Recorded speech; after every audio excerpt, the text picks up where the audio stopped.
Welcome to the Georgia Virtual College Fair. Thank you for joining us this evening. I have a few housekeeping announcements before we get started. You can use the Q&A button on your screen to type your questions to our presenter at any time. Your cameras and microphones are off, so the panelists cannot see or hear you. So the good news is you can just get comfortable and listen to all the great information being presented. This is just one of many different sessions happening. Be sure to sign up for additional ones where you signed up for this one. And this presentation is being recorded. It'll be available within about a week at the same website where you registered. That's all the administrative stuff, so I'll get out of the way and I'll turn it over to our presenter this evening, and Dr. Jamel Hodges from the University of Georgia. Hello, everyone. As Mr. Maloney mentioned earlier, my name is Dr. Jamel Hodges. I work within the Office of Multicultural Services and Programs in the Division of Student Affairs at the University of Georgia.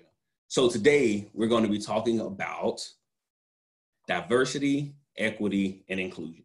Now, I know in the title said just diversity and inclusion, but you can't talk about one or just two without talking about all three. So I wanted to make sure to include equity in there as well, as that is a part of the larger scheme of diversity, equity, and inclusion work. So just a little bit of introduction. My name is Dr. Jamel Hodges, as you mentioned earlier. And so just to give a little background about who I am, where I come from, I'm from North Augusta, South Carolina, which led me to getting my Bachelor's of Arts in Middle Level Education from the University of South Carolina, Aiken. Started working at Augusta University, as you see a little bit later. I started working at Augusta University in 2012 in the admissions office, so I'm very familiar with the probe circuit and the college fairs that would be happening right now in the fall. Unfortunately, because of COVID, here we are right now, but maybe not so unfortunately because you get to be here with me.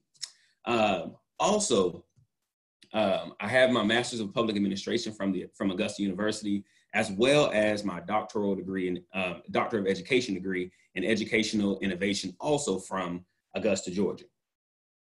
Now, as mentioned earlier, I have 7 years of admissions and enrollment management experience. I'm currently in the Office of Multicultural Services and Programs, but this is what leads me here today to have this conversation. So my research specifically for my dissertation revolved around the experiences of Black students at predominantly white institutions.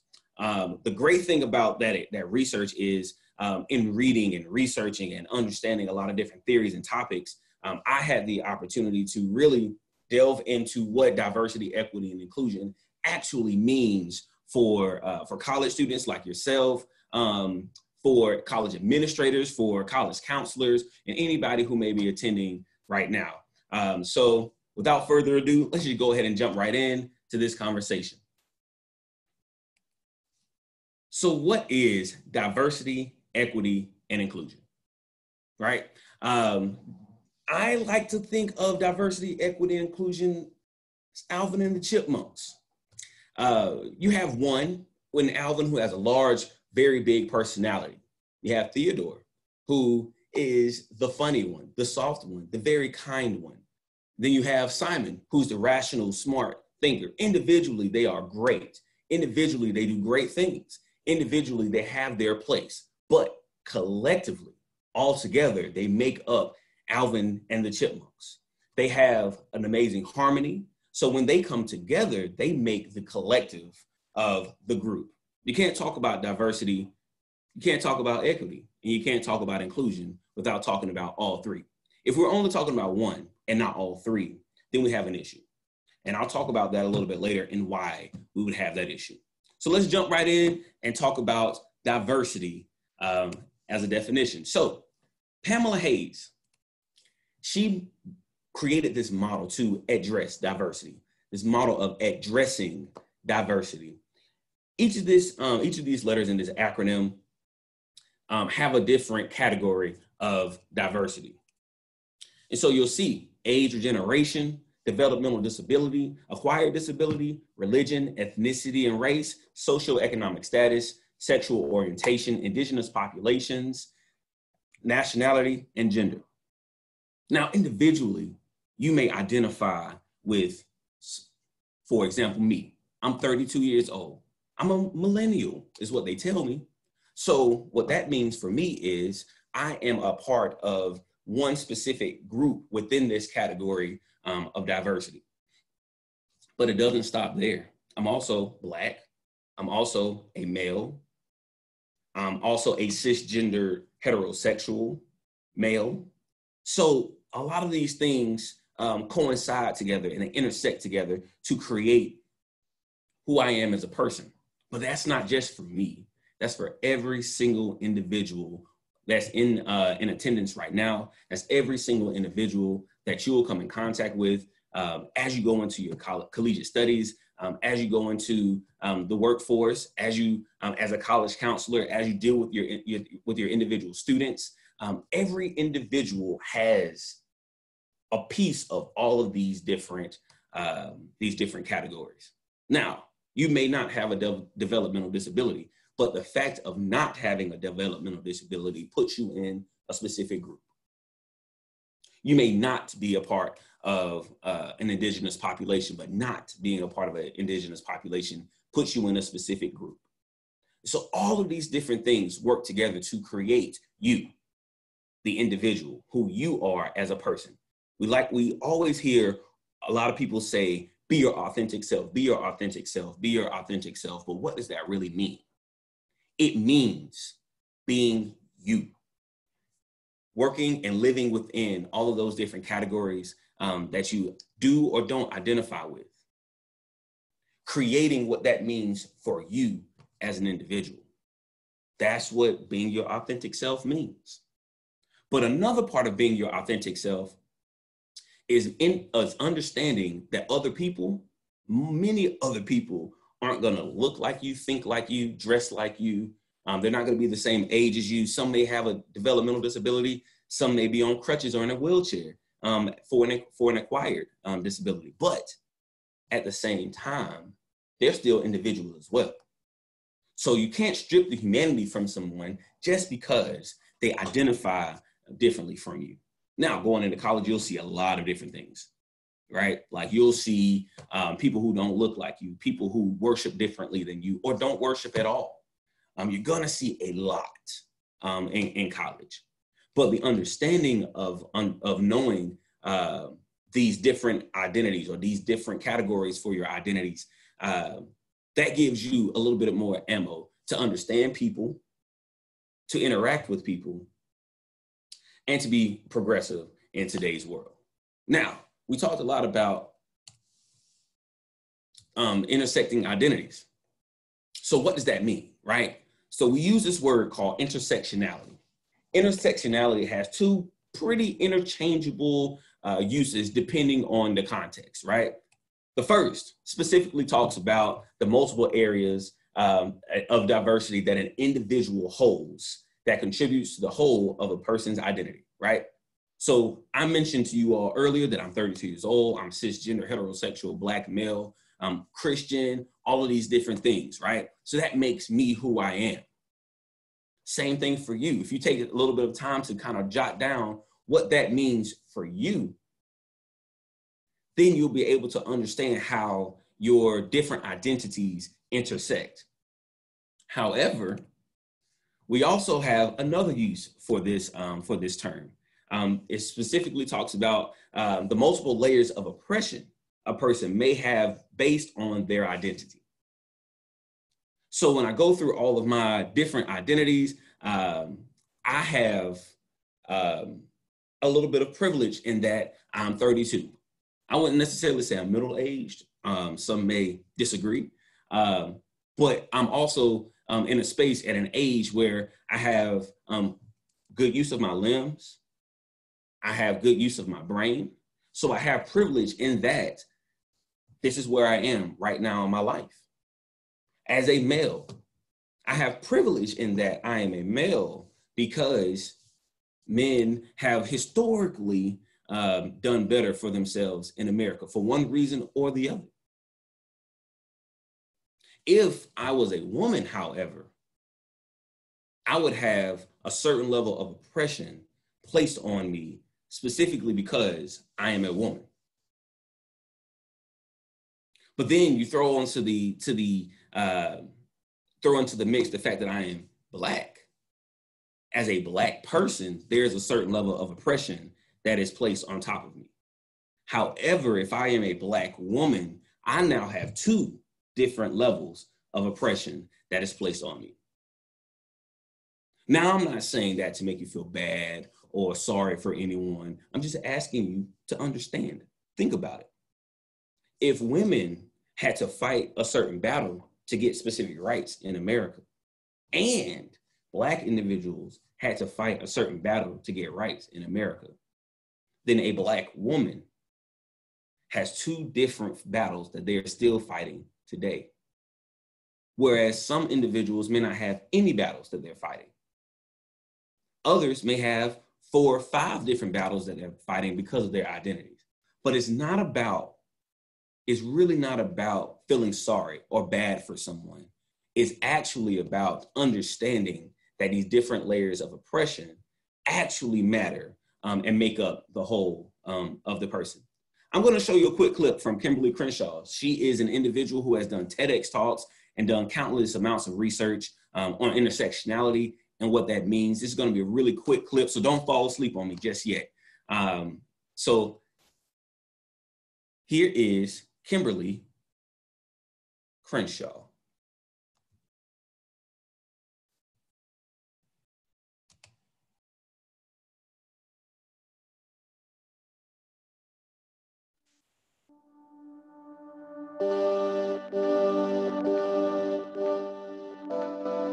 Intersectionality is just a metaphor for understanding the ways that multiple forms of inequality or disadvantage sometimes compound themselves, and they create obstacles that often are not understood within conventional ways of thinking about anti-racism or feminism or whatever social justice advocacy structures we have.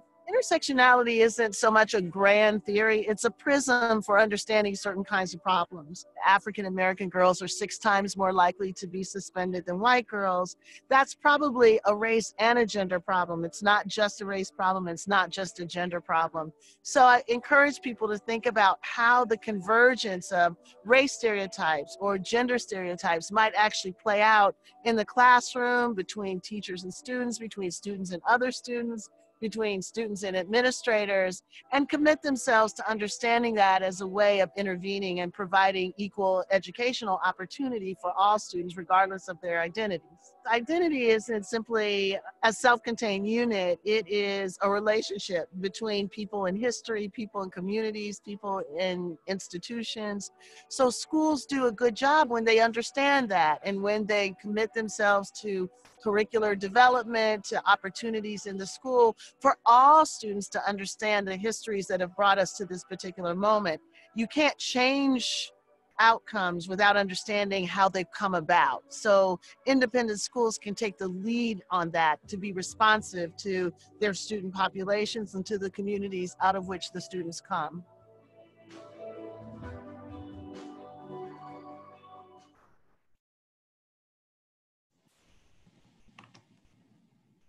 So, listening to Kimberly Crenshaw, you begin to understand how intersectionality plays a part in our world and in our society, and how those things actually play a role in how we should be really interacting with each other and understanding how those different levels of oppression or layers of oppression create the situation, create an extremely different situation for each individual person. So now we're going to move on. We're going to talk about equity and what that means for individuals. So equity does 2 different things. The first, it ensures access to every single person to the same opportunities. Now, you may be a person or you may be an individual that started out at the top of the food chain, right? Like your parents are very wealthy, you are very wealthy, very affluent.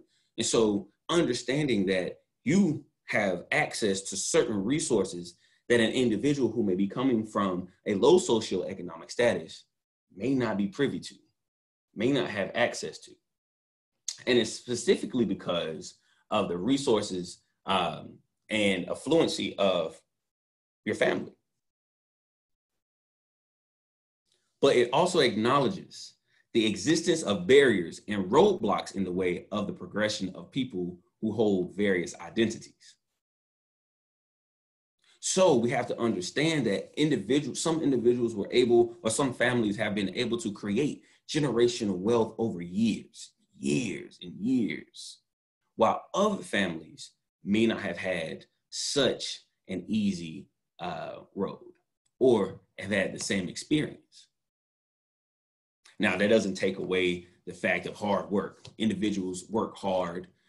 Some individuals pulled themselves up by the bootstraps and made a living and made that life for their family. But there are some individuals who never had that opportunity to do so. What equity does, though, it takes all of those differences.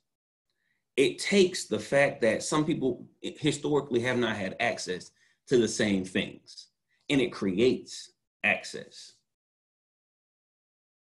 Where some people may not have had access to the same jobs.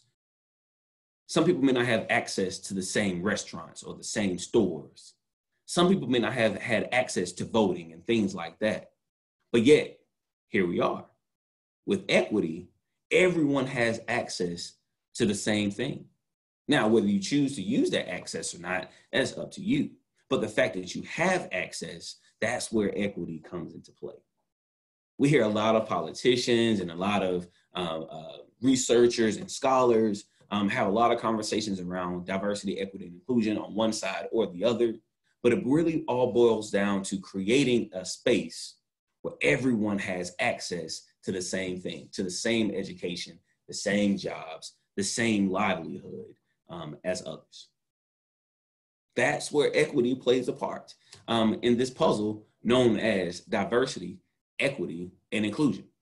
Now I'm going to pause right here. So if you have any questions, you can go ahead and type them in the question and answer box. Just to let you know, I'll be answering questions at the end, but don't wait until the end to ask your question. You can ask your question right now, and then I'll get to those towards the end. So we're going to move on to inclusion. So with inclusion ensures that individuals with different identities feel welcomed and like they belong in the space they are in. That is paramount. I feel very strongly that if an individual, if a student, if a faculty or staff member doesn't feel like they belong in a place, then I personally feel that there needs to be intentional effort from that institution to make sure that that happens. Now, it's extremely important to always remember that this is a work in progress. No one has it completely figured out. Everyone's still figuring this out together. There's still work. We're all still working through what this means for our specific settings. But where's the intentional effort to create this culture of belonging in your groups? That's the basis of inclusion. Creating that sense of belonging in your groups, creating that culture of belonging in your groups. I can't tell you how many times I've been in spaces where I didn't feel like I belonged. Now, was it at work or in school? Maybe not. May have been in some social circles. It may have been at some restaurants. It may have been so many different places. But what I have noticed, though, is there are very many institutions, very many places, businesses who are doing intentional work to ensure that all of their employees, all of their members, all of their patrons, all of their customers feel welcomed and feel like they belong in the space where they're in. Now, that's not something that is easily done. There's a lot that has to do with this work. But one thing I will say to you is that it is very, very, very important that you remember what inclusion means. That you remember in your social circles what inclusion means. That you look at individuals, and realize where they are, realize their intersecting identities, and then begin to have those conversations with individuals to make sure that they're feeling welcomed or feel like they belong in your circle. Now, I'm not saying that you're going to get it right every time. None of us do. But it's the intentional effort to make that happen that means something. So here's my question to you all, right? I posed this question, and it's something for you to think about introspectively. What are you doing in your daily lives, in your social circles, to progress the mission of diversity, equity, and inclusion? To ensure that different individuals with different intersecting identities are represented, to ensure that all of those individuals with different identities have a place. They have access to your to your circles or access to you as an individual. And what are you doing in your social circles to ensure that individuals feel like they belong? Those are questions you have to ask yourself. Now, the great thing about it is you don't have to do it by yourself. There are individuals out there that are willing to help you and want to help you. That's great. But we also have to be very, very, very mindful individually about these things as we progress through our lives. So, in short, what is diversity, equity, and inclusion? In short, diversity equals representation. Am I here? Are there people who identify with me or in the same category as me? Are they represented here? Equity equals access.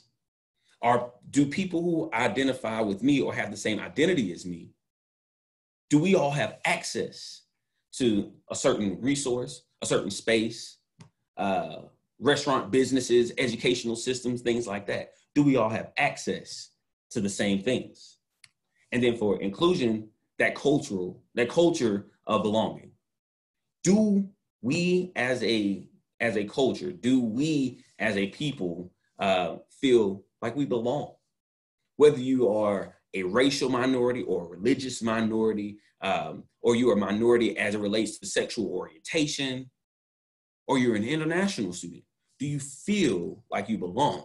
And is there intentional effort being made to ensure that you feel like you belong? Those are questions that individuals and institutions are asking themselves, every day.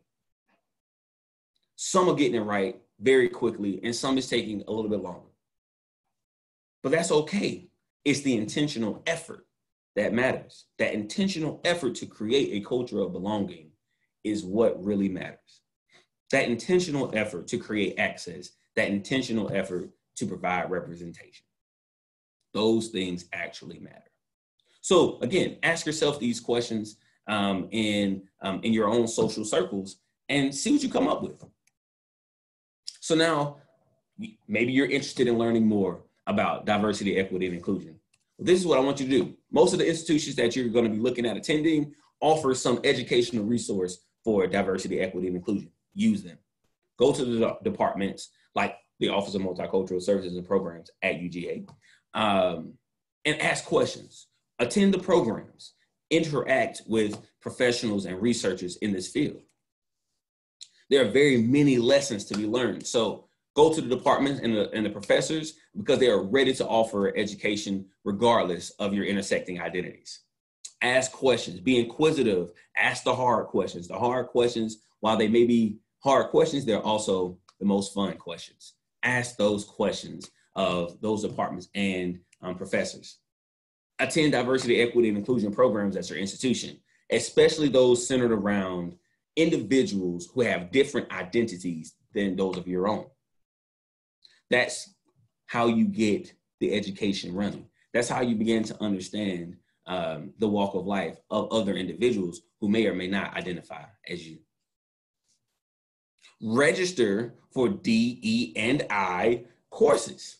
What you may get an elective credit for it, or ask the question of if that course can be used towards graduation. You don't have to take extra classes that won't count towards graduation, but register for some of those courses. See what it's about. You'll be very, very, very surprised at what you learn, and then it'll help in your professional and personal growth and development. Engage in dialogue with your peers who have different identities from your own. I can't tell you how many times I individually have learned so much. One of my coworkers is a part of a different religion from me, as well as he identifies as Latinx.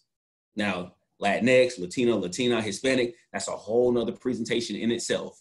Or you can ask questions about that and what those terms mean. But I've learned so much from him about his specific religion. Whether I'm a part of that religion or not, I understand him. I understand his worship. I understand what that means to him.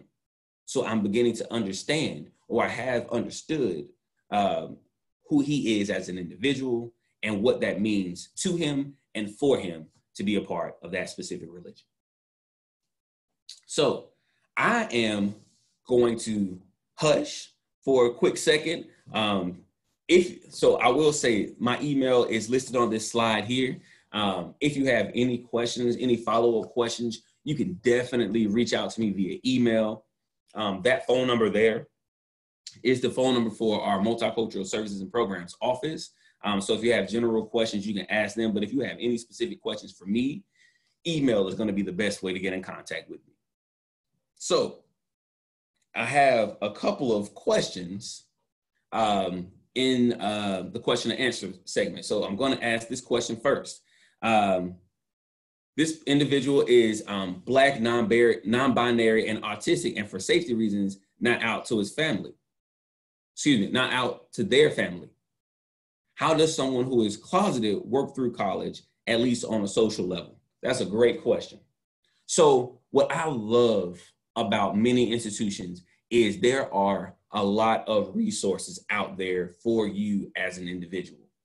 I will say that some institutions have gone so far as to create LGBT resource centers for you to go to and understand a little bit more about yourself and what that means for you. I can't tell you how many times I've had conversations with students who have questions about their sexual orientation, questions about how to get plugged into a certain community. And a lot of times in the past, there weren't specific resources for those students. Now, in the year 2020, there are so many different student organizations to get involved in that revolve around that specific topic. Whether you are a gay, bisexual, lesbian, transgender, transsexual, queer questioning, intersex, asexual, pansexual, whatever you identify as, there is a community for you. Most institutions, while they may not have an LGBT resource center, they have professors and they have student organizations that are designed specifically to support students who identify within that community. So I definitely encourage you to reach out to those student organizations and those faculty or staff members to really hone in on what that specific identity means to you and how you can traverse through college, within that identity. That was a great question. So here's another question. So how does college help provide equity and not equality? So I look at college as a choice, right? Individuals choose to go to college, right? I think what's more important is the access to that college. So I'll tell you what I mean when I say that. There are a lot of jobs out there that don't require a college degree. Absolutely. There are many, very many that do. Now, we love to push and we will push higher education to every student if it is applicable to them and their career trajectory and the things that they want to do in their lives. That's extremely important to do. However, we also have to realize that there are some students who are going to choose alternative routes, and that's okay. However, where equity comes into play is even if that individual, that student decides that they're not going to take that alternative route, whether it's later on in the process or if it's very early in the process, where is the access to higher education if they want it? Are we giving students all of the options, or are we giving students just these options? Are we pigeonholing students in order to, or telling them where they will fit in, or are we putting them in a box? And that's where equity comes into play. I don't know that putting students, and I was actually, let me change that statement that I was about to say. I know for a fact that putting students in a box very early is not equitable. It's not making intentional effort to be equitable. There are some students who have the desire to go to college.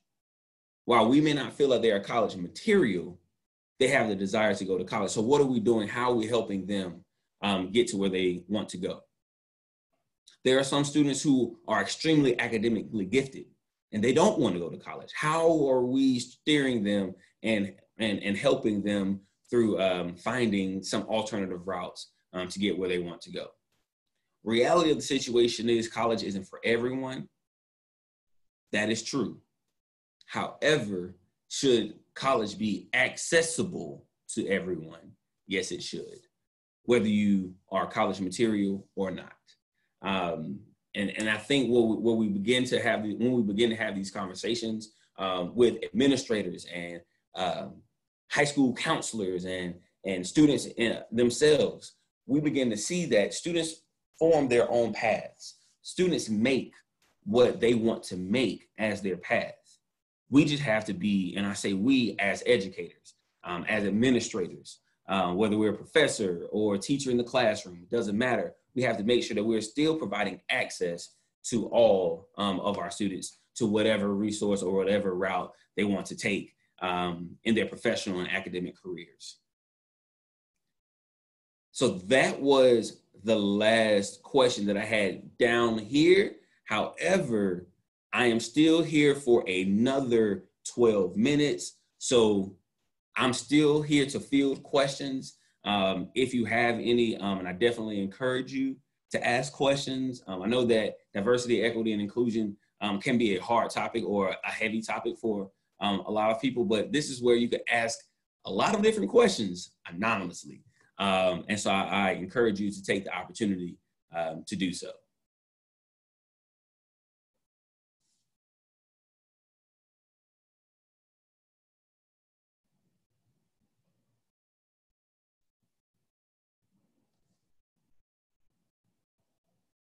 I don't know if anybody's typing yet.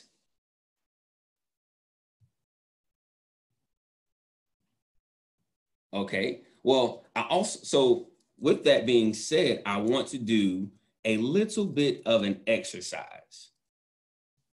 I want to see, and I'm going to sign in really quickly to, oh, someone just wanted to say thank you. Thank you, you're welcome.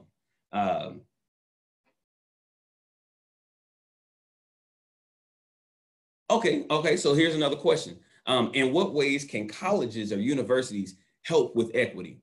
There are very, very, very many ways that this can happen, and I'm going to talk about two. The first way is, of course, scholarships, right? Education is not free, and it is extremely expensive. And so that creates a boundary or barrier of access for many, many students. And so working with the donors, working with specific businesses to create and fund a lot of different scholarship efforts, that helps, right? Like that creates that eliminates, or at least helps to eliminate the barrier for a lot of different students.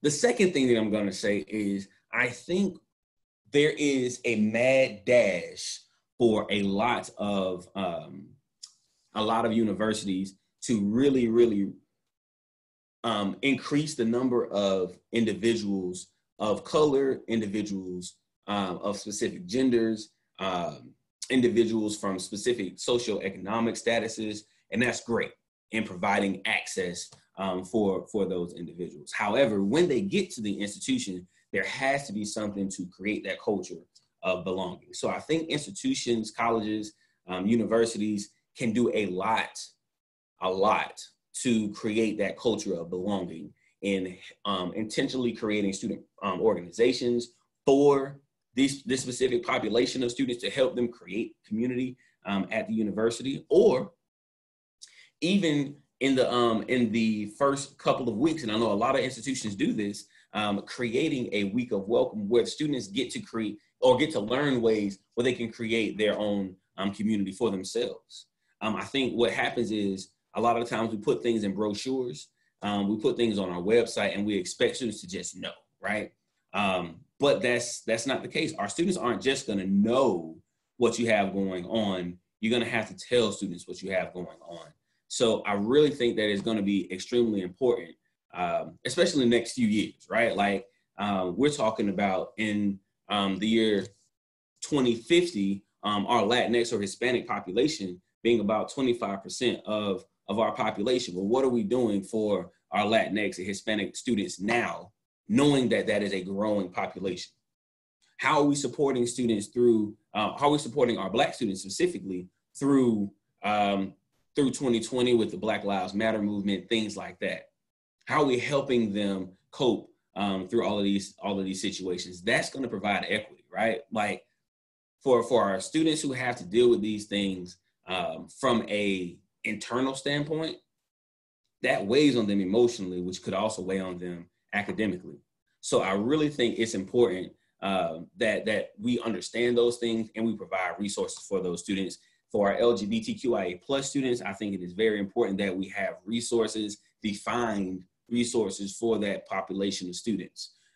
There are a lot of times where those students are out by themselves and have to create their own third spaces outside of of the mainstream campus population. But what resources are you intentionally creating for that population, and how are you letting students know about those resources? So I think those things are extremely important. The scholarship piece, but then also I think the intentional creation of resources, but then also the publication of those resources as well, how you let students know. Here's another question. So when looking up DEI classes, programs, would it be called DEI, or is there another special name for it? There are a lot of different courses out there for a lot of different issues or topics around diversity, equity, and inclusion. So some of the classes will be a social justice class, or a diversity, equity, and inclusion class, or just a diversity class.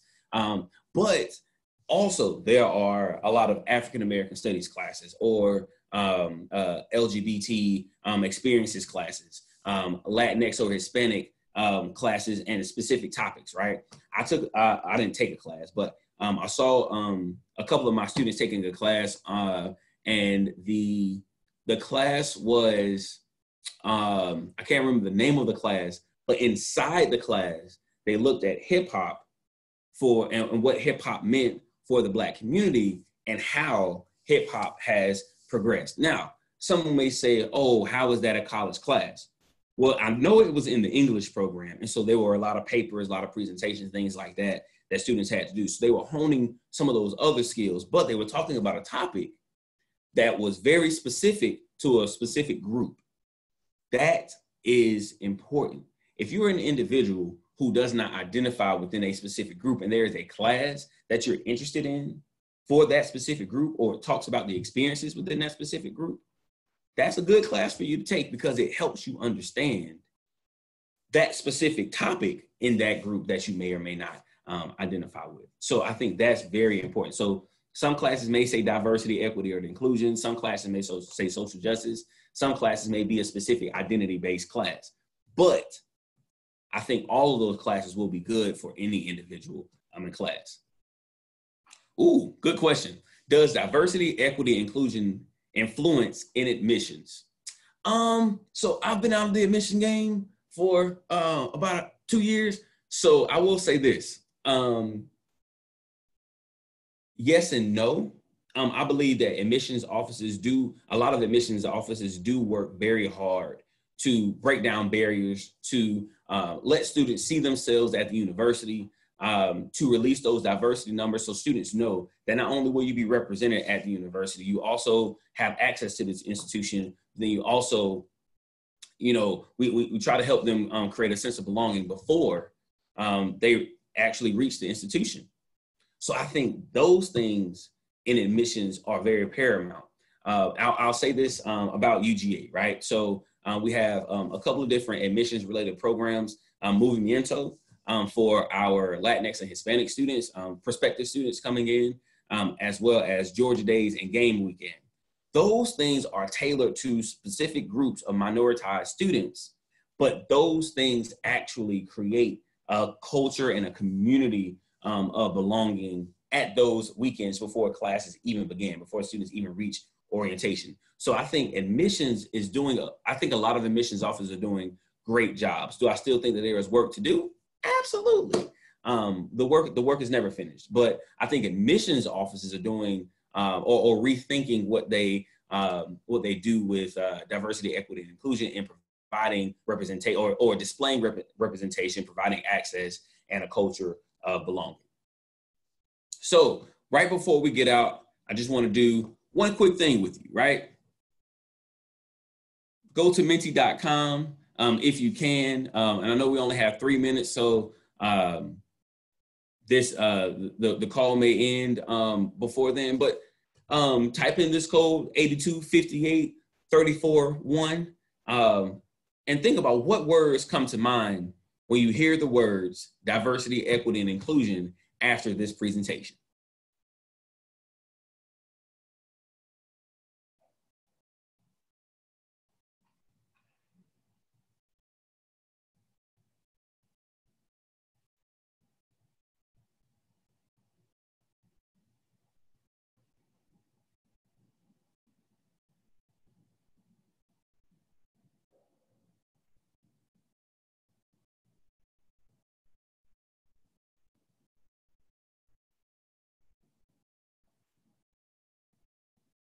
Don't be shy.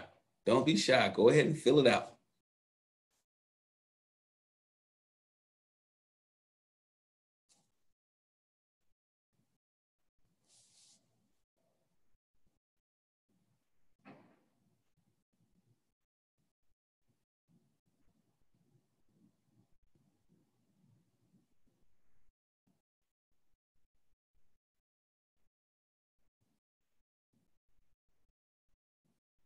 Okay.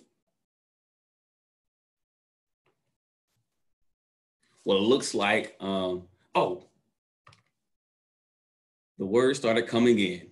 And so we have community, equality, support, color, culture, identity, division, representation, different, together, balance, unique, nations, minority, community, race, spread. These are all great words. Inertia, oh, that's a good word. So here we are, right? Minorities, better. Here we are with all of these different mindsets, all of these different words that you think of when you hear diversity, equity, and inclusion. So I'll leave you with this, right? What is diversity, equity, and inclusion to you? I can't answer that for you. Only you can answer that question. But what are you going to do, right? What are you going to do as an individual to push the mission of diversity, equity, and inclusion in your social circles? When you go to college, what are you going to do? And so I'll leave you with this question. What does diversity, equity, and inclusion means to you? I know what it means to me, but I want to know what it means to you. That's not a question you need to answer right now, but only a question that you can answer for yourself. So here I am ending my portion of this probe circuit of sessions. If you have any questions, you have my email address. Thank you for attending, and I will turn it back over to Mr. Maloney. Dr. Hodges, thank you so much for the presentation this evening. And I want to thank everyone who attended tonight for joining us. When you close this window, there'll be a link to a very quick 4-question survey. We'd appreciate any feedback you can provide. Also, this was just one of many sessions being hosted. Be sure to sign up for additional sessions where you signed up for this one. And in about a week, you'll be able to find this session's recording as well as all of the other session recordings again at the same website you signed up for this. Again, thank you very much for joining us. And again, thank you to Dr. Hodges for the presentation tonight. Have a good evening.